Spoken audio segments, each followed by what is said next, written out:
The human woke slowly, his eyes blinking against a light that was too bright, too strange, and too cold.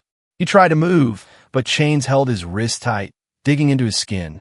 Panic rose in his chest, his heart pounding as he looked around the room. It was not a place he had ever seen before.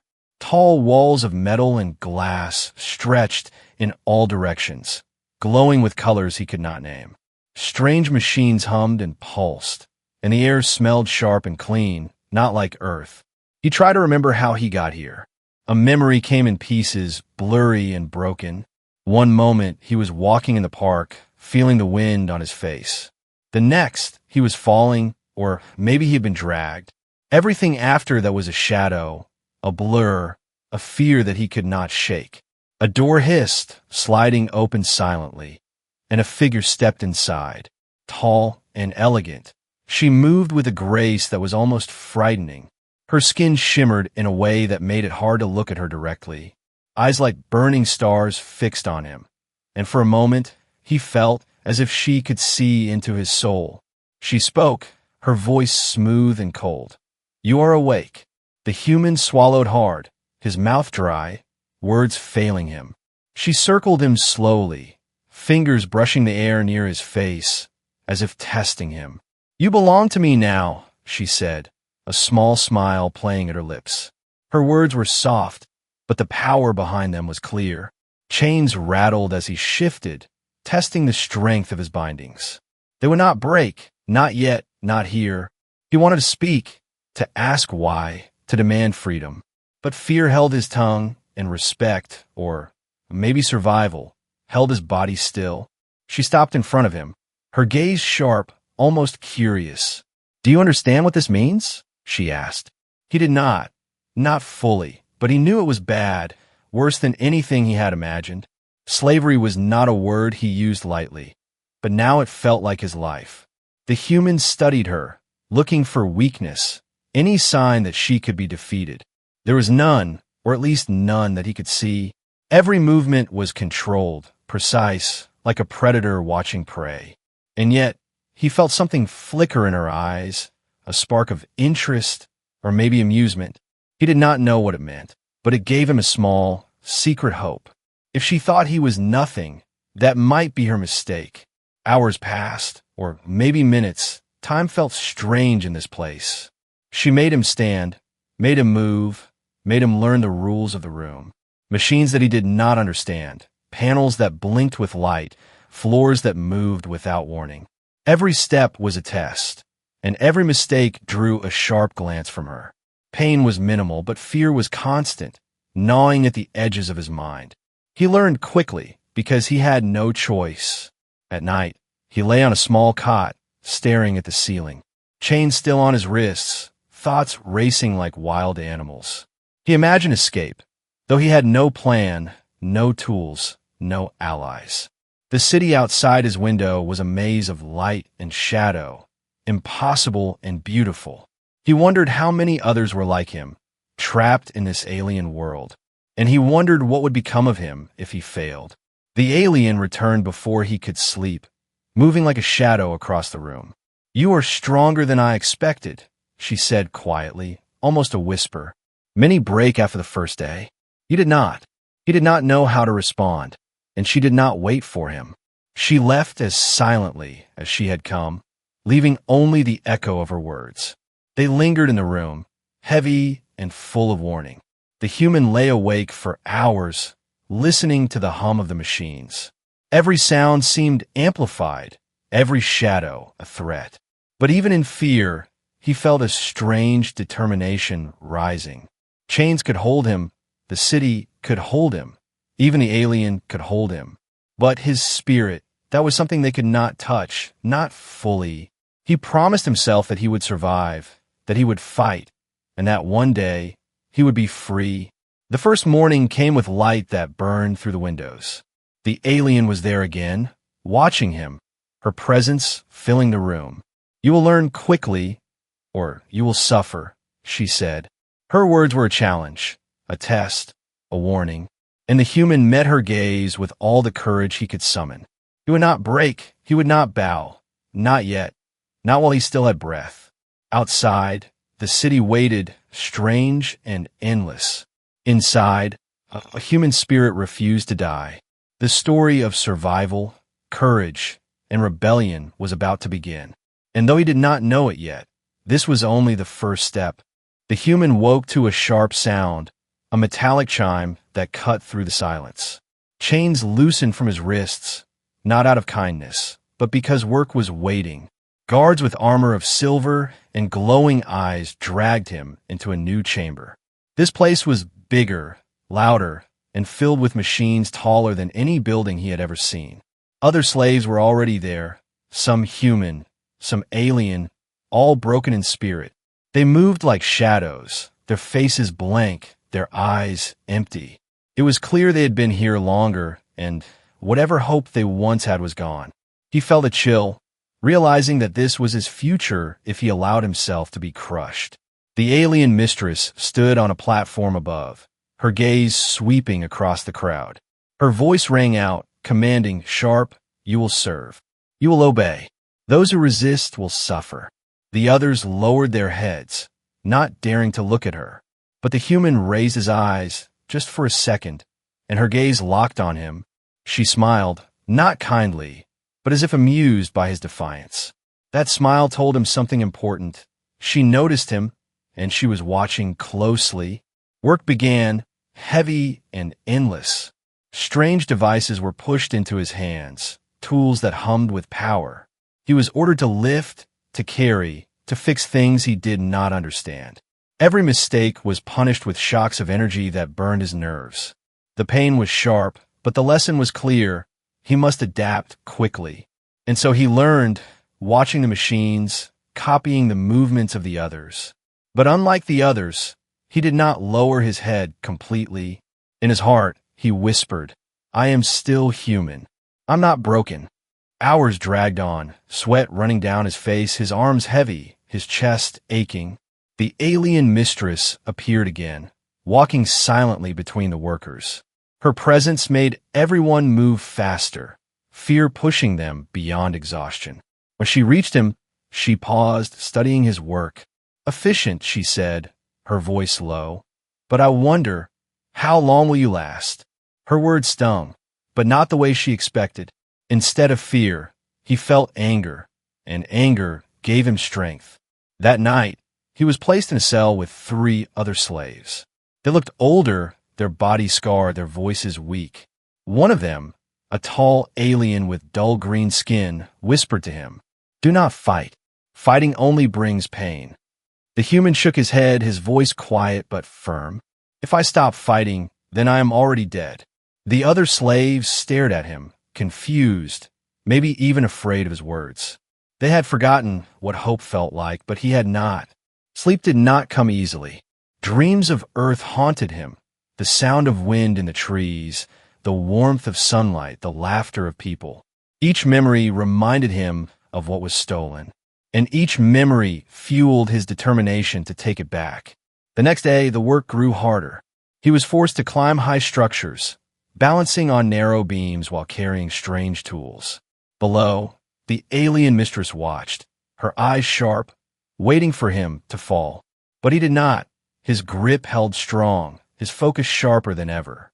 Each step was dangerous. Each mistake could mean death. But fear became fuel, and fuel became fire inside him. At one point, a machine broke, sparks flying wildly. The others froze, afraid to act, but he moved quickly. He pressed buttons, pulled levers, guessed at the controls, and somehow stopped the fire. The alien mistress stepped closer, her expression unreadable. "You are clever," she said softly, almost to herself. "Cleverness can be dangerous." Her tone carried warning, but also something else.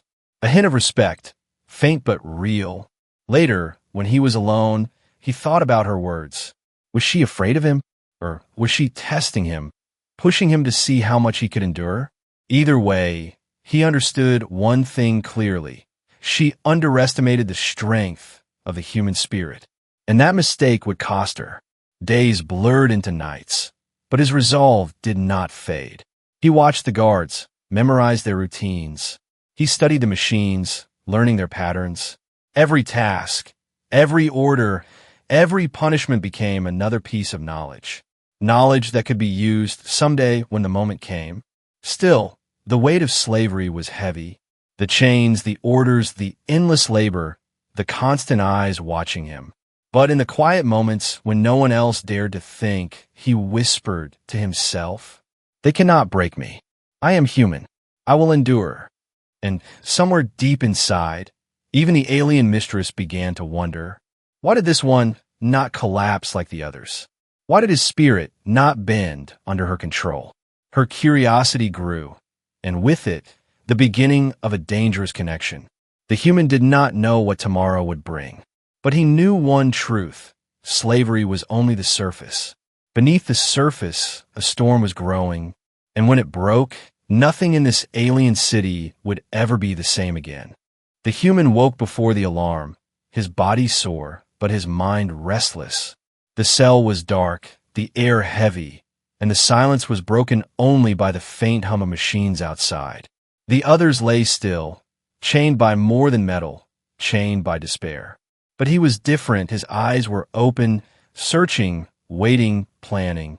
When the alarm finally rang, he stood without hesitation. Guards dragged him and the others into the work chamber again. The same endless towers of steel, the same glowing machines, the same chains of labor. But today felt different. The air itself seemed tense, waiting for something to happen. The alien mistress appeared, walking along the high platform. Her gaze sharp as ever, her voice calm but commanding. "You will work, you will obey, or you will suffer," she said. The words were routine for her, but they stirred something inside him. He thought, enough. Today, I will not obey completely. He was given a task: carry strange crystals from one end of the chamber to the other. The crystals glowed faintly, humming with strange power. Every slave carried them carefully, terrified of dropping even one. But the human held his differently, his grip tighter, his eyes burning. He studied the guards, their weapons, their movements. He studied the mistress, standing high above, watching with cold interest. Then it happened. On purpose, he let one crystal slip from his hands. It fell, shattering with a sharp crack, light spilling across the floor. Gasps echoed through the chamber. The slaves froze in fear. The guards rushed forward, weapons raised. The alien mistress leaned forward, her eyes narrowing. The human stood tall, meeting her gaze without fear. "I am not a machine," he said, his voice firm, steady, loud enough for all to hear. The room went silent. No slave had ever spoken like that before. For a long moment, time itself seemed to stop. Then the first guard struck him, energy surging through his body. He fell to one knee, pain burning like fire, but he did not cry out. The second strike came, harsher, meant to break him. But he rose again, chains rattling, breath heavy, eyes defiant. The other slaves stared in shock, as if they had seen a ghost rise from death. The alien mistress raised her hand, stopping the guards. Her voice was calm, almost curious. "Why do you resist? Pain will only destroy you." The human glared at her, his words slow, sharp. "Because I am human, and humans do not bow forever." Something flickered in her eyes then, something strange. Not anger, not yet, but interest, as if she had discovered a puzzle she could not ignore. Instead of punishing him further, she ordered the guards to step back. The slaves whispered in fear, confused. None of them understood why she spared him. But she walked closer, her presence heavy, her voice cold. "You think your spirit cannot be broken," she said. "We will see." She turned away, leaving the human standing among broken crystal and frightened slaves. That night, back in the cell, the others whispered to him, "Are you mad?" One asked, "You will bring death to all of us." Another whispered, "She will crush you." No one resists her. But the human shook his head, his voice quiet but strong. "She wants me broken. That means I am not broken yet." The older alien in the cell, the one with dull green skin, studied him carefully. "You spoke words no one dared to speak," he said slowly. Perhaps you will die, or perhaps you will wake us all. For the first time, the cell was not filled with silence, but with thought, with a spark that could grow into something dangerous. Days passed, but the human carried himself differently now. He still worked, he still lifted, he still obeyed enough to survive. But in small ways, he resisted. Sometimes he moved slower than ordered. Sometimes he looked directly at the guards instead of lowering his eyes. Sometimes he whispered to the others, reminding them that they were more than slaves. Each act was small, but each act was rebellion. And each act was noticed by the alien mistress. She did not strike him down, not yet. Instead, she watched, studied, curious about how far he would go. Her curiosity was dangerous, but so was his courage. One evening, she confronted him again in the chamber after work. "You are not like the others," she said, her voice lower, almost thoughtful. "You burn, even when chained." "Why?" The human looked at her, his body bruised, his arms weak, but his spirit alive. "Because chains can hold my body," he said, "but not my will." Her silence stretched for a long time, her eyes unreadable. Finally, she turned and walked away, leaving him with more questions than answers. But as she left, he knew one thing clearly. The first rebellion had begun, not with weapons, not with escape, but with a single broken crystal and a single unbroken spirit. And in the dark heart of the alien city, that small rebellion was the start of something much greater. Something that even the alien mistress herself could not yet control. The human woke to whispers, soft and cautious. In the dim light of the cell, the other slaves leaned close, their eyes searching his face. They had seen what he did, the crystal, the defiance, the words spoken in chains. For the first time, they did not see him as just another prisoner. They saw him as something different, something dangerous, something alive. The tall alien with dull green skin spoke first, his voice low. "You are either brave or foolish, human," he said, "but your fire stirs something we thought was gone." The human listened, his heart steady, his voice firm. "I cannot fight alone, but together, maybe we can endure." At first, silence followed his words, heavy and uncertain. The other slaves had lived too long under fear, their spirits smothered. Yet in their eyes, a flicker returned, faint but real. A flicker of memory, of strength, of what life was before chains. The next day in the work chamber, something changed. The human noticed how the slaves began to glance at him. They moved carefully, but slower, more deliberate, as if testing the edges of their obedience, following his unspoken example. The alien mistress saw it too, her eyes sharp as blades. But instead of punishing them, she let it continue, watching with cold curiosity. That night, when the guards were gone, the whispers grew bolder. The human sat close to the others, speaking in short, clear words. "Strength is not only in arms," he said. "It is in spirit, in standing, in refusing to bow completely." The slaves listened, some with hope, some with fear. One whispered back, "What good is spirit when the whip burns?" The human answered, his tone quiet but powerful. "The whip breaks the body, but spirit rebuilds it stronger." The green-skinned alien finally spoke again, his gaze heavy. "My people once fought against her kind," he said. "We lost. We were scattered, enslaved, forgotten. But I remember the stories.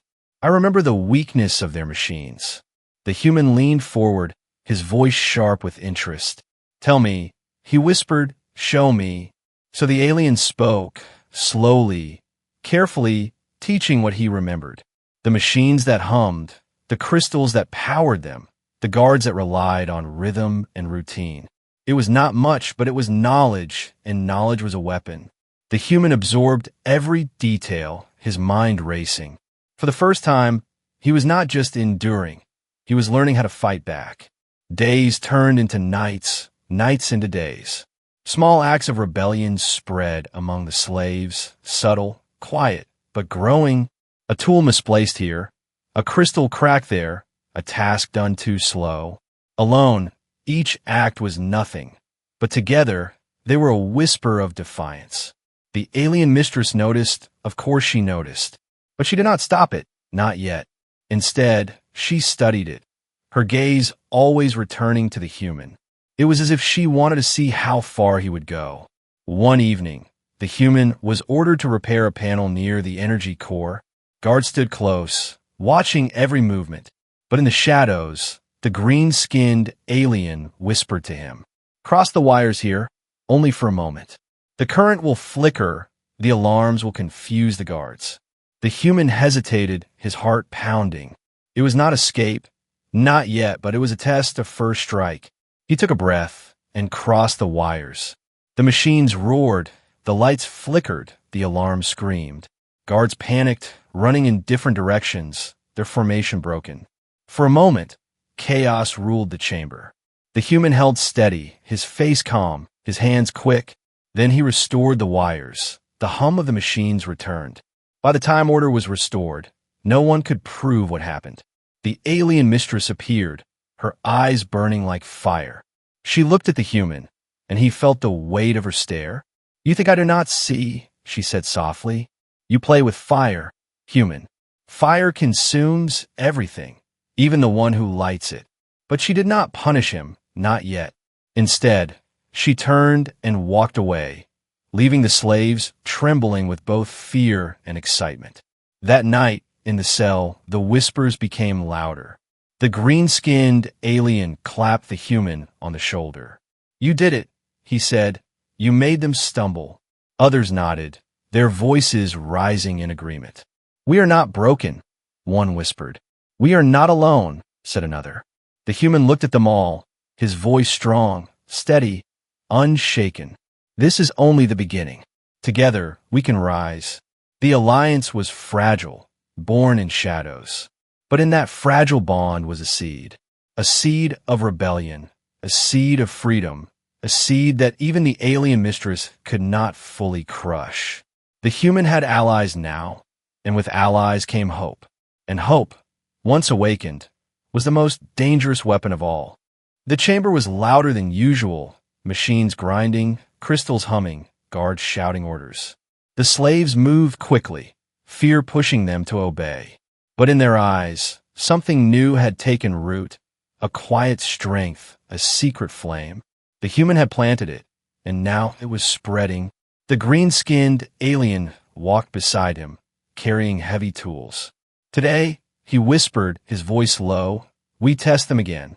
The human nodded once, his face calm, but his heart beat like thunder in his chest. This was not like dropping a crystal or slowing down. This was more. This was dangerous. This was the beginning of something that could not be undone. The plan was simple, but simple was enough. The slaves would time their tasks, moving together. One would distract the guards. Another would misplace a crystal. The human would take the risk. He would strike the system itself. A small sabotage, a single cut wire, but enough to prove they could fight back. Work began, the endless rhythm of labor filling the chamber. Guards walked their paths, their weapons glowing faintly. The alien mistress stood high above, her eyes scanning the floor. She was always watching, always listening, but even she could not watch everything at once. The signal came, a simple call from the green-skinned alien. At once, the chain of rebellion began. One slave stumbled, crashing into a guard and drawing his anger. Another dropped his load, crystals scattering across the floor. The guards cursed, their formation breaking as they rushed to restore order. The human moved, fast and precise. He slipped to the panel near the core, his hands steady, his eyes sharp. He pulled a tool from his belt, one he had hidden for days. A small blade fashioned from broken scrap, sharpened against stone. He sliced through the wire, sparks bursting like fireflies. The machine roared, lights flickered, alarms wailed. The chamber erupted in chaos. Guards shouted, slaves froze, machines shook. For a moment, the mighty order of the alien city cracked. And in that crack, freedom whispered. The alien mistress reacted instantly, her voice sharp, her presence like a storm. "Silence," she commanded, her words echoing like thunder. The alarms died, the machines stilled, and silence fell like a heavy cloak. Her gaze swept the chamber, piercing, cold, unblinking. Then her eyes locked on him, the human. She descended from her platform, each step slow, deliberate. The slave shrank back, trembling, but the human stood his ground. Chains rattled at his wrists, sweat burned his eyes, but he did not bow. She stopped before him, her shadow falling across his face. "You think this is power?" she asked, her voice calm, almost amused. "This is nothing. A spark. A game." Her hand brushed the broken wire, and the machine roared back to life, whole again. "You cannot break my world so easily." The human met her gaze, his voice firm, unshaken. "Maybe not today, but every world breaks, every empire falls. Even yours." Gasps echoed from the slaves. Even the guards shifted uneasily. No one had ever spoken to her like that. Not here, not in chains. For a moment, her eyes burned with fury. But then the fury faded, replaced with something colder, sharper.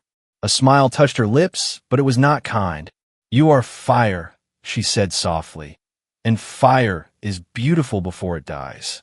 She turned to the guards, her voice ringing out. "Take him. Chain him tighter. Make him remember who owns him." They dragged him back to his cell, beating him along the way. But though his body bled, his spirit burned brighter. In the darkness of the cell, the others pressed close, their eyes wide. "You did it," whispered one. "You shook them. You made her move." The human's voice was weak, but steady. "We are not helpless. We are not silent. They cannot control everything." The green-skinned alien leaned close, his voice trembling with both fear and pride. "You may die for this, human. But if you die, your fire will still live in us." The others nodded, their whispers spreading like sparks in dry grass. For the first time, hope had a shape, a sound, a rhythm. It was no longer just whispers, it was belief. The alien mistress sat in her chamber that night, silent, thoughtful. Her guards watched her nervously, unsure of her mood. She had faced countless slaves before, countless rebellions crushed. But this one was different, this human was different. His fire was not dying, it was spreading. And though she did not say it aloud, she knew a truth that unsettled her. Every rebellion began with a single spark, and tonight, she had seen the spark with her own eyes. The human lay on his cot, broken in body, but unbroken in will. Chains cut into his wrists, bruises covered his skin. But in his heart, he whispered the words that carried him through. "They cannot break me. I am still human. I will rise." The turning point had come, not with victory, not with freedom, but with the first step into open defiance. The world had shifted, the balance had cracked, and nothing in the alien city would ever be the same again. The night was silent, too silent. The human sat in his cell, his body weak, his chains heavier than before. But he felt it in the air. Something was coming, something that could not be avoided. The guards had doubled, the slaves had been separated, and the alien mistress had not appeared for 2 days. It was as if the city itself was holding its breath, waiting for the storm. When the door finally hissed open, she was there, the alien mistress, tall and calm, her presence filling the space like a shadow. Her eyes burned with cold fire, her voice soft but unshakable. "Enough of whispers, enough of sparks," she said. "Tonight, we end this game." The guards dragged him into the great chamber. It was empty now, no slaves, no noise, only machines humming low. The floor glowed faintly under his feet, and the air felt heavy. This was no work shift, this was a stage, and he was the center of it. The alien mistress stood at the heart of the chamber, waiting. Her gaze never left him, her hands folded behind her back. "You believe you are strong," she said, her voice echoing. "You believe spirit is enough. But spirit cannot cut chains. Spirit cannot stop fire. Spirit cannot kill me." Her words were sharp, meant to slice into his heart. But the human stood tall, his body trembling, his voice steady. "Maybe spirit cannot kill, but spirit survives. Even when bodies fall, spirit remains." Her smile was thin, dangerous. Then prove it, she said. With a wave of her hand, the machines around them came alive. Panels lit up, sparks flew, the air itself seemed to burn. It was not just a test of strength, it was a trial of will. The guards released him, stepping back, their weapons lowered. It was not a fight against them, not now. It was him against her, one human against one ruler of an alien world. The chamber shifted, walls moving, floors rising. It became a maze of light and steel, a trap designed to crush his spirit. He ran, chains clattering, every corner filled with danger. Panels shot bursts of fire, beams of light cut across the floor. The machines tried to push him down, to force him to yield. But he kept moving, his body screaming, his mind burning. He refused to kneel, refused to bow, refused to break. From above, her voice followed him, calm and cruel. Do you see? You cannot win. You cannot escape. You are mine. But he shouted back, his voice raw. I belong to no one.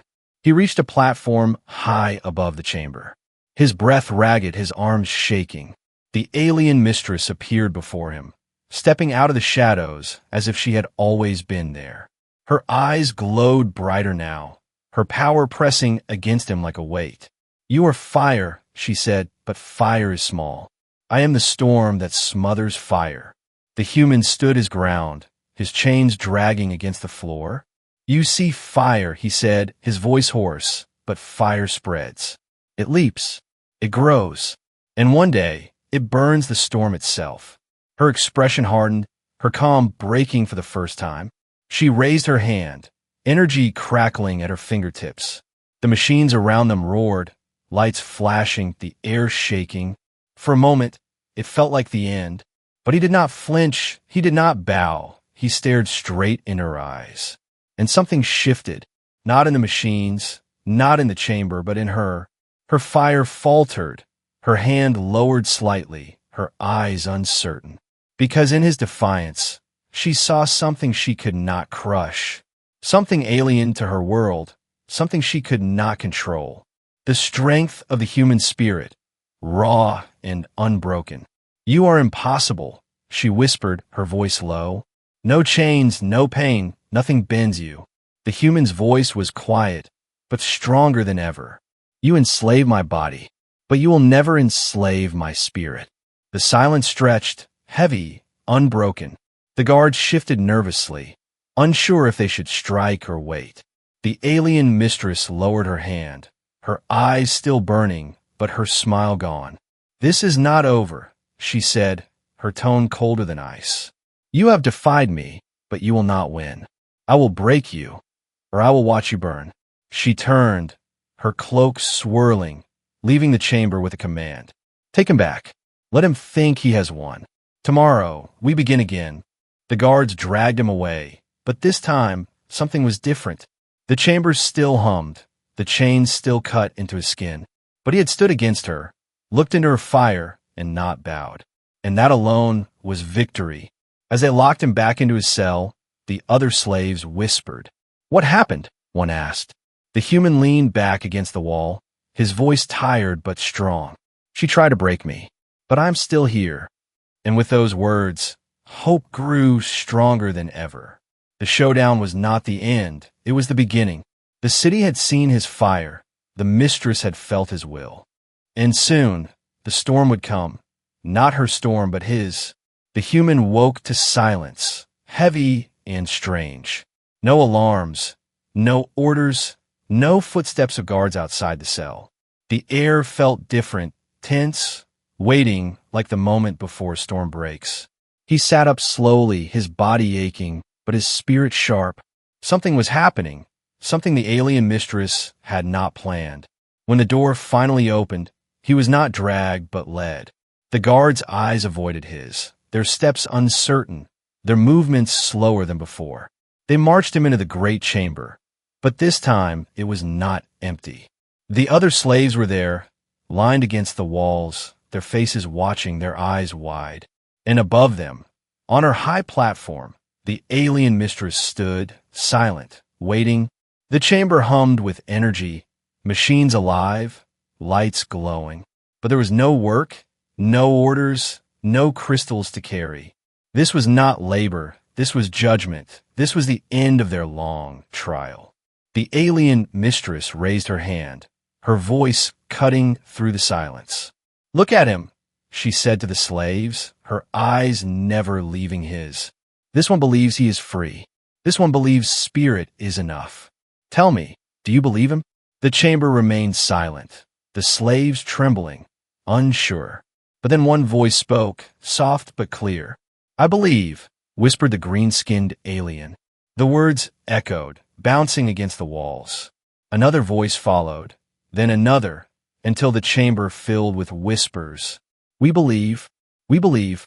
The human stood taller, his chains heavy, but his will unbroken. The alien mistress's eyes narrowed, her control slipping. She had tried to break him, but instead, he had lit a fire in all of them. And now, that fire was spreading faster than she could stop. "You think this is freedom?" she demanded, her voice sharp.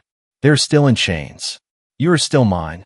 The human met her gaze, his voice calm, strong, unshaken. "No, they are not yours. Chains can bind bodies, but they cannot bind belief. And belief is stronger than you." The slaves began to move, not with fear, but with courage. They stepped forward, their eyes bright, their voices rising. The chamber shook not with machines, but with the sound of defiance. The alien mistress raised her hand to strike, energy sparking in the air. But she hesitated just for a moment, because for the first time, she felt something she had never felt before. Doubt. That moment was enough. The guards, seeing the tide shift, faltered, their weapons lowering. They were not immune to fear, not immune to change. And when the human looked at them, his eyes steady, his voice strong, "You can fight us, or you can stand with us. Choose." The silence cracked. One guard stepped back, then another. The wall of power she had built began to crumble, piece by piece. The alien mistress's face hardened, fury and confusion clashing in her eyes. "You cannot win," she hissed, her voice sharp with rage.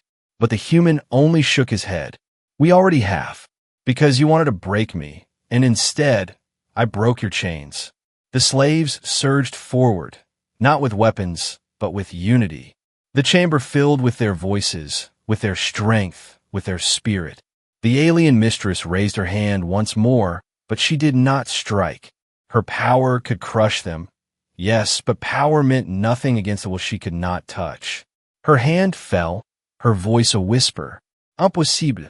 The human stepped closer, chains still on his wrists, his body battered but unbowed. "Not impossible," he said, human.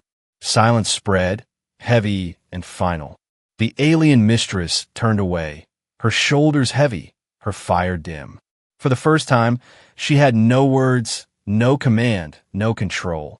And in that silence, the slaves knew the truth. They were free, not because their chains had fallen, but because their spirit had risen. The human walked back to his cell, not as a prisoner, but as a leader. The others followed, not as slaves, but as people reborn. The city outside still towered, the machines still hummed, the guards still stood, but something greater now lived within them. Hope. The alien mistress sat alone in her chamber, her gaze distant. She had enslaved many. She had broken countless souls. But one human had changed everything. His fire had burned her certainty. His defiance had cracked her empire. And deep within, though she would never admit it, a strange respect grew. Perhaps chains were not as strong as she once believed. The story did not end with escape. Not yet. The city still loomed. The chains still clattered. The fight was not over. But a spark had become a flame, and a flame had become a fire. The strength of the human spirit had turned slaves into believers, believers into allies. And one day soon, that fire would consume the empire that thought it could never fall. For now, the human closed his eyes, his body weak, his chains heavy, but his spirit free. And that freedom was the beginning of everything.